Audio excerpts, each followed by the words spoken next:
Hey, good afternoon, Scouts. It is Cubmaster Ben, and today we're going to talk a little bit about the 4th of July, since it is the 4th of July, what Independence Day is, how it got started, and even how fireworks got started with the celebration here in just a moment. Our country in July. So July 1776 is when we actually formally voted to become an independent country through the Continental Congress, right? So a little bit before that, war had broken out in America. Well, we weren't America then, we were just the colonies, right? So the colonies had broken out in war in 1775 in April with Great Britain trying to separate from King George. So there weren't very many people in favor of separating, but as the war went on and years progressed, more people became in favor of separating as a country of our own. And Thomas Paine helped this. Thomas Paine was key as he wrote a pamphlet called Common Sense in early 1776, and this pamphlet kind of helped people see the view of why we should or should not become an independent country from Great Britain, right? So then on June 7th, the Continental Congress met in Philadelphia, and they heard from the delegate of Virginia, Richard Henry Lee, calling for us to become an independent country. Now, they weren't ready to decide on it quite yet. They put an investigative committee out, and so a 5-man committee who included Thomas Jefferson, John Adams, Roger Sherman, Benjamin Franklin, and Robert Livingston to draft a statement. So they wanted them to write a paper saying, hey, this is why we should separate from Great Britain, right? So this went on, and on July 2nd of 1776, they voted in favor of Lee's resolution for independence. Now, it was almost unanimous or completely done, but actually New York chose not to vote initially. So only 12 of the colonies voted for independence. And then sometime later, New York came back and was like, hey, actually, we are going to vote, and we're going to vote to become an independent nation as well. So it became 13 colonies as independently becoming a country or becoming America. So, and it's interesting because on July 2nd, John Adams, who you might recognize his name from things like the Declaration of Independence or the Constitution, he wrote to his wife Abigail a letter, and he said to her that it would be celebrated by succeeding generations as the great anniversary festival with pomp and parade, games, sports, guns, bells, bonfires, and illuminations from one end of the continent to the next. So right then, they were already excited. They knew they were going to have parties and have a great time celebrating this huge achievement of becoming their own independent country, right? So they wrote the Declaration of Independence, which was actually signed on July 4th, which is when we celebrate, right? And this is when Continental Congress adopted it, signed it, and said, hey, these are our rules and how we're going to live and what we believe we should have as people, right?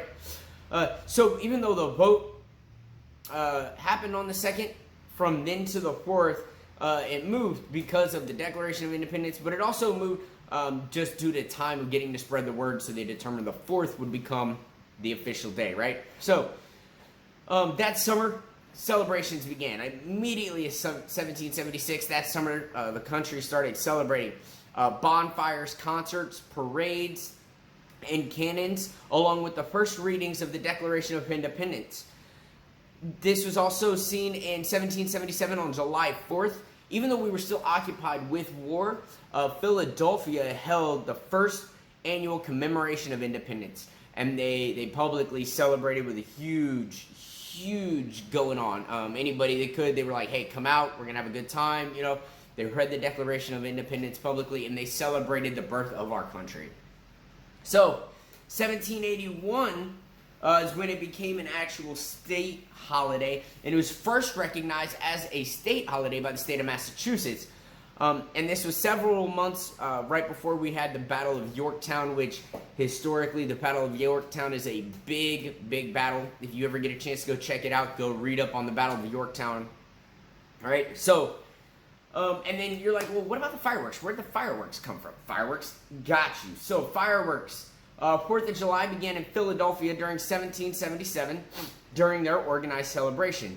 A ship's cannon fired a 13-gun salute, one shot for each of the 13 colonies.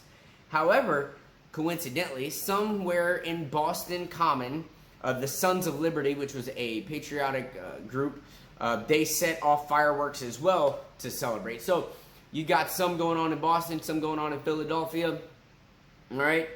And then this became even bigger after the War of 1812. And a big thing about the War of 1812 is when Francis Scott Key actually wrote the Star Spangled Banner, or the national anthem as you would know it, right?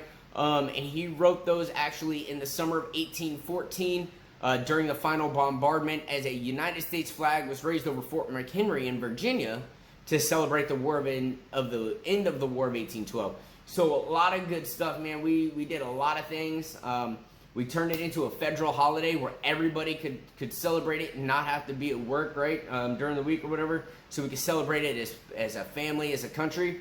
In 1870, Congress said, hey, it's a federal holiday. Nobody's going to work unless they have to, especially government employees. You guys are off. You know, and it's kind of stayed that way. You know, it's changed. Now it's not so much about the politics that it originally was, celebrating us getting away from King George, but more so now it's just a celebration of patriotism. We see it as a reason to celebrate our country's birth, our conception, and just have a good time and spend time with family. So spend time with your family, Scouts.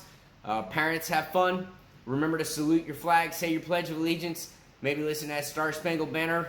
All right, and remember, if you can't find one in the house or outside, there's always one right here on your uniform, on your Class A's.